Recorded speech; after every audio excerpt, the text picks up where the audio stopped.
guys, welcome to my channel Life Beyond Scales, and today I am cooking more drumsticks, but this time with roast potatoes. Just showing you how quickly it is to get that all in one pot. I've got some of my, one of my son's a friend over. He's here for dinner. It's Love Island's final apparently. I don't watch it, but apparently it's a big deal. So they're watching that and they would like some dinner. So the chicken drumsticks are really easy to make and they are so popular with the kids, so it's just the best thing. But with it, I was thinking, what carb sauce could I make? We've got couscous, but the boys are not quite into couscous, so the other options were pasta. I asked about noodles, which they said yes, but then suddenly I thought potatoes, because where I was doing roast dinner once a week, I would always cook the roast chicken and the potatoes. So I'm going to cook the chicken drumsticks with potatoes and see what happens. I've never done that before. Can't be that hard. So yeah, so what I've got here is let's tell you how much is in there. 1 kilo of potatoes. Might as well cook all of them because they can be used the next day. And then I've got 1 kilo of chicken as well here. So what I'm going to do, remember, as I tell you always in my recipes, not to actually wash any of the chicken, put it directly onto the pan. So I've got a baking tray here lined up with foil. It has got some garlic olive oil in it. That's so easy. Another way of flavouring your food is to buy oil that's got garlic already in it. So it's got garlic on the bottom. I'll show you what it looks like. Infused olive oil and garlic. Here we go. This is from Aldi's. There's a garlic there. It's been sitting in there, so the flavour's changed. And the best and most easiest way to cook would be just popping that on top of small amount, not a lot, on the baking tray with some salt, and I'm going to season that, and I'm put some potatoes in it, and making sure the potatoes are all coated in the oil as well, just coated lightly, not drenched in it. What I'm doing with the potatoes is that we're not going to boil them beforehand, only because we don't need to, because they are salad potatoes, Charlotte potatoes they're called. They're good for steaming, boiling. I roast them.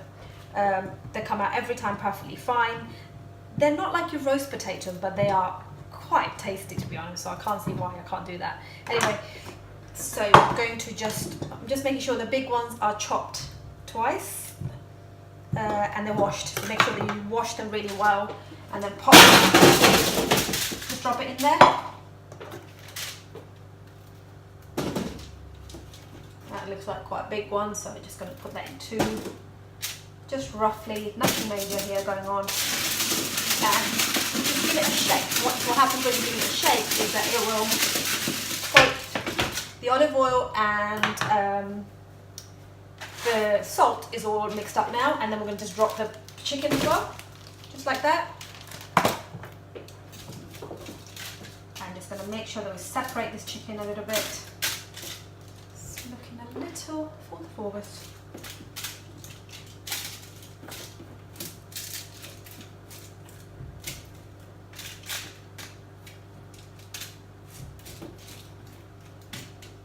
I'm going to actually pop some more chicken legs in it, because I think what I want to do is make enough so that we don't have to cook twice, and this could come handy tomorrow too. So I'm going to put some more chicken. So that's 2 kilos of chicken and 1 kilo of potatoes. Now if you were like 2 people or a family of 4, that will last you like 2 days. You can use it for lunch tomorrow as well. And that's really important, because we eat same food at lunch as we do for dinner, as in they're not sandwiches. We actually eat like meat, potatoes, pastas, and not pasta so much, rice. So mostly whole food is what we eat. I could never live on salads. Sandwiches and salads. That's just not me. I'll be so hungry. So yeah, here it is. I'm going to show you just going to put a little bit more of this oil, and then we're going to season it. And do you remember the seasoning I normally use is lemon juice and some spices. So the fajita mix packet is still going, by the way. So we're going to add that onto it, which is, you can add any spices. If you've got cumin, add cumin. If you've got, what do you call it? If you've got some paprika, add paprika. If you've got some,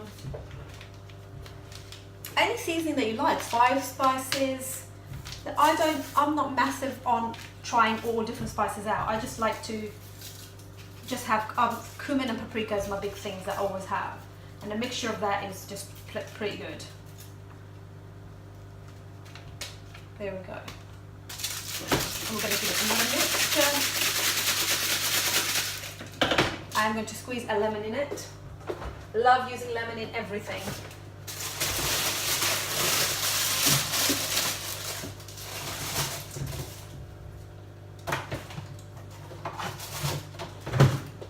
What I'm actually going to do, what I found in the fridge, are these homegrown courgettes by one of our clients to Afro last week, and I haven't used them yet.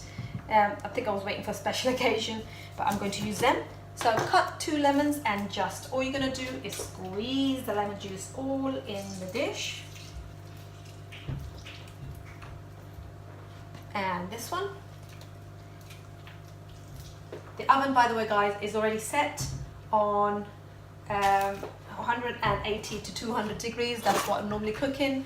Not too high, not too low. I'm going to just wash these, and then we're going to add those to it. Again, really simply, don't cut them too thin because we need them to be kind of crunchy. So, how pretty does this look? So going to take the photo of this. This dish literally looks beautiful.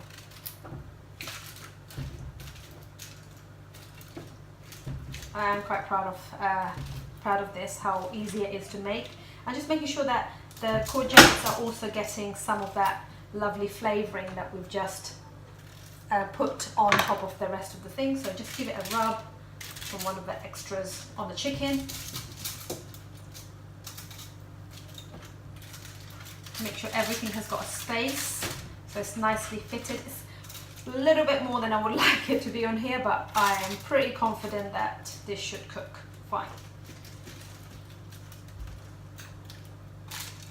This much food is going to take a little bit longer than my usual half an hour, 40 minutes in the oven. This will take a tiny bit longer.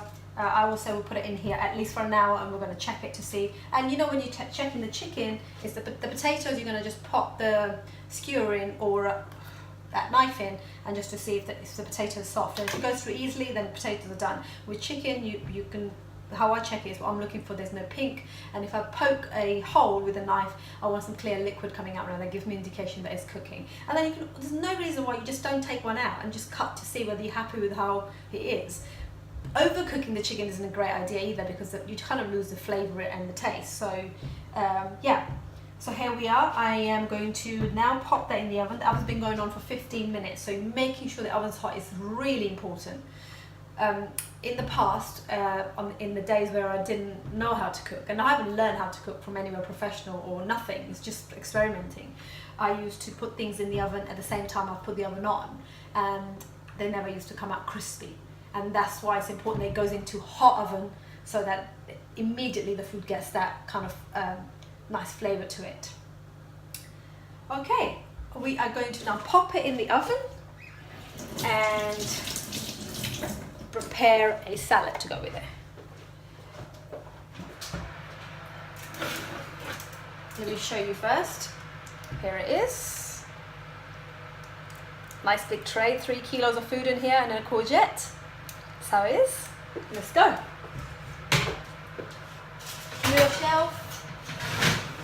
Here it goes.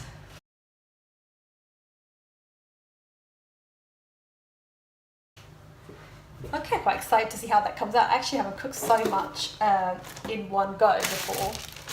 Well, you know what I mean. It's like quite a big quantity, to be honest.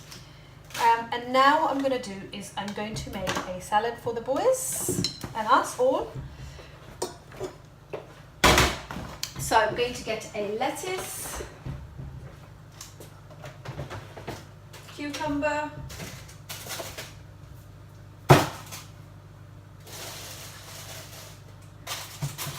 our lettuce is there, and some cheese, some olives,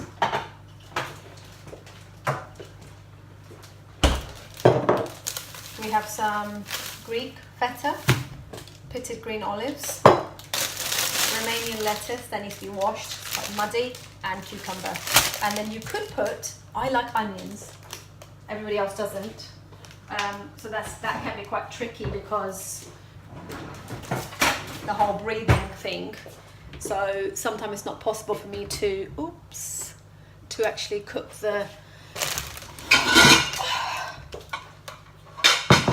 with the onions. So I need to just make sure that I mindful of other people. So just taking the lettuce leaves. So when you see them like this with a lot of dust, it's okay, it's quite normal. What you just got to do is just got to take the leaves off, and we're going to wash them really well. So that's what you got to do. It's not dirty and it's not like you shouldn't have bought it, but try and wash it before cutting it. Now why I say that is because when you start cutting, the nutrient levels or the vitamins and minerals that are in the salad leaves are going to be washed away. So just making sure that you are not cutting it beforehand. And sometimes you can soak it as well. So either way, in a big colander, give it a really good wash because you want to make sure every bit of dust is actually not there. And then chopping it is quite easy. There's so many different types of lettuce, so try and buy a lettuce that isn't chopped already. Again, that's because if you buy the chopped version already, the supermarkets have to put preservatives in it to actually make it look fresher and greener, when it actually takes literally seconds to cut it. I don't know, everyone hasn't got no time and you want it all chopped up beforehand.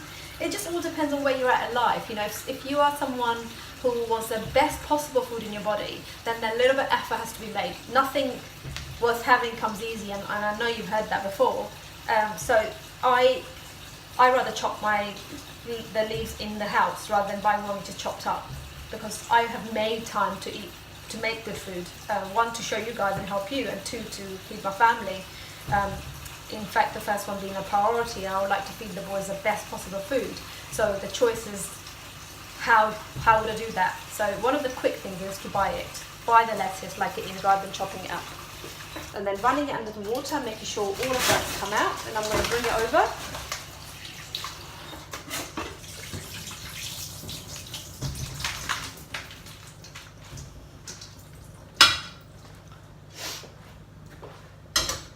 And here it is, nice and clean, and we're just going to use our hands to chop this. Don't really need a knife. There is something tough, you can use it, but you don't necessarily need to use it. And just making sure while you're doing that, the leaves are nice and clean.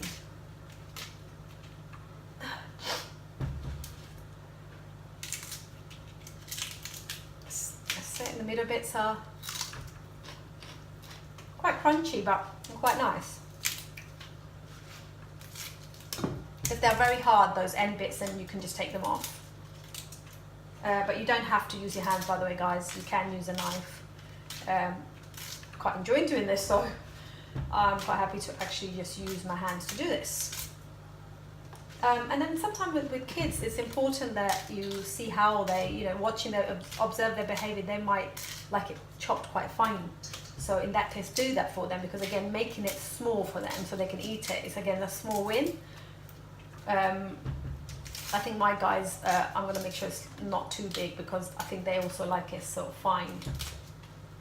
The challenge of getting your kids to eat vegetables and salads and anything has just always been difficult on my side here anyway. As a child, I never ate vegetables, and you literally bring in whatever you've learned as a child, don't you? And I remember my mum forcing me, and I was doing the same to the boys, trying to force them into eating it. I didn't go that far. It's more like teaching them why to eat it, really, rather than not. So take the scissors and chop them up finely as well. It doesn't have to be knife. Never used a knife before, it doesn't matter. And I'm sure you have used scissors before, so. And if you haven't used scissors before, here's your time to try it out, really.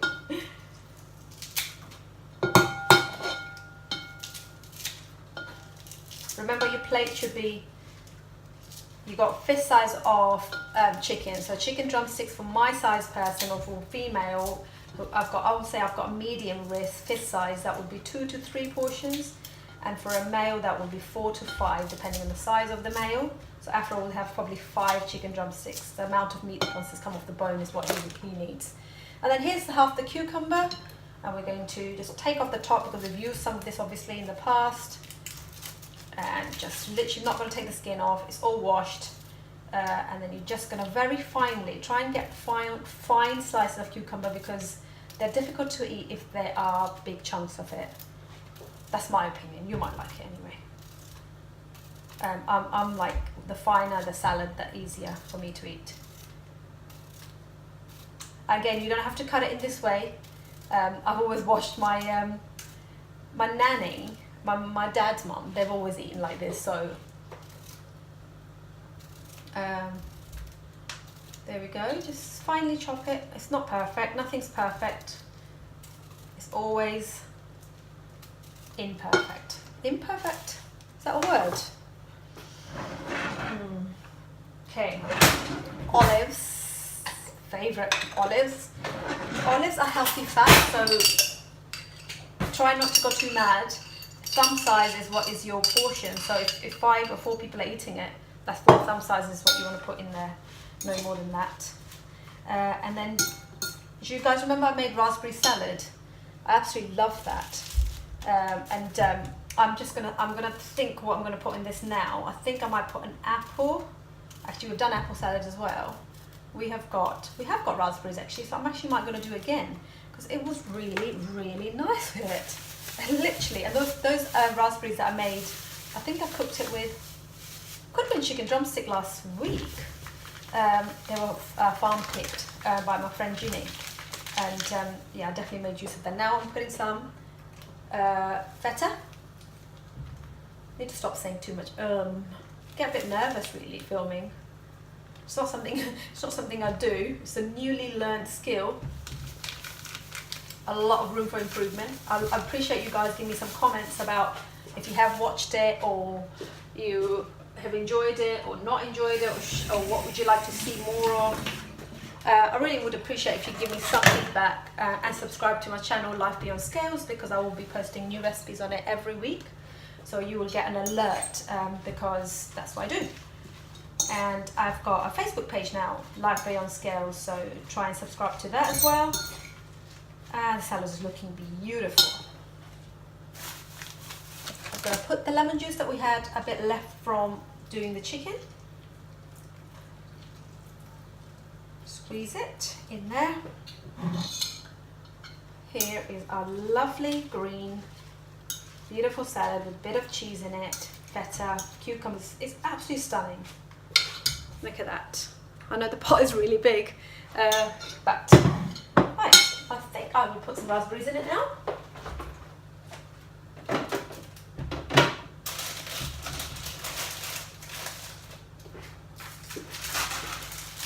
Packet of raspberries, a handful.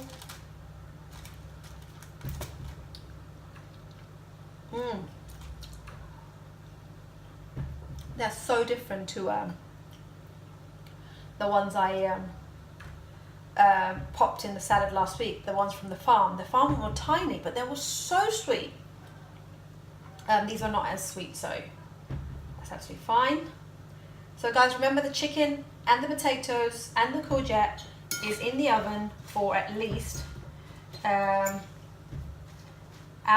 and then we're going to check it. So it's been now 10 minutes. Here we go.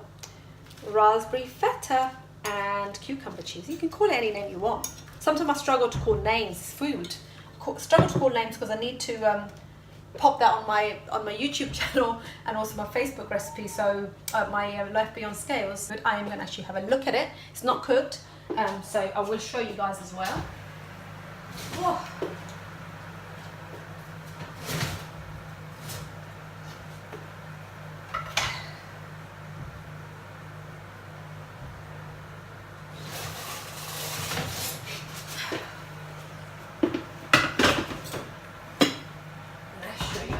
How the chicken is looking.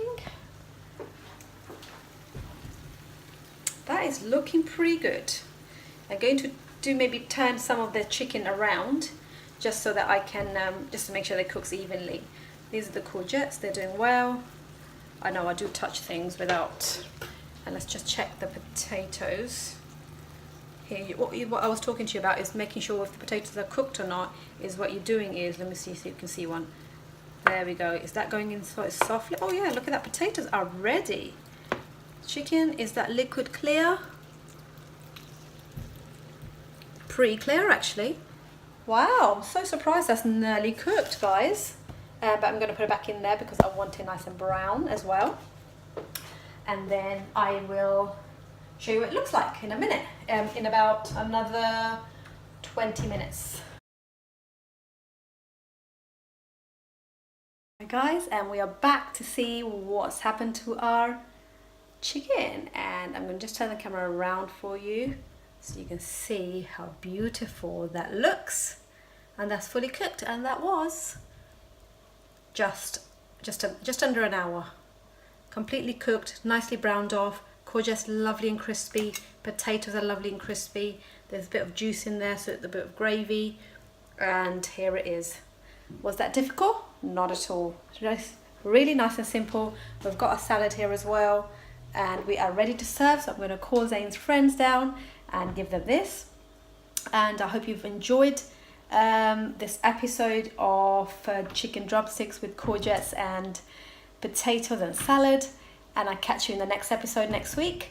And consider subscribing to the channel if you'd like to know my latest recipe and all the extra things that we talk about life beyond scales. How would it be to live life beyond scales? Thank you for watching. I really appreciate it.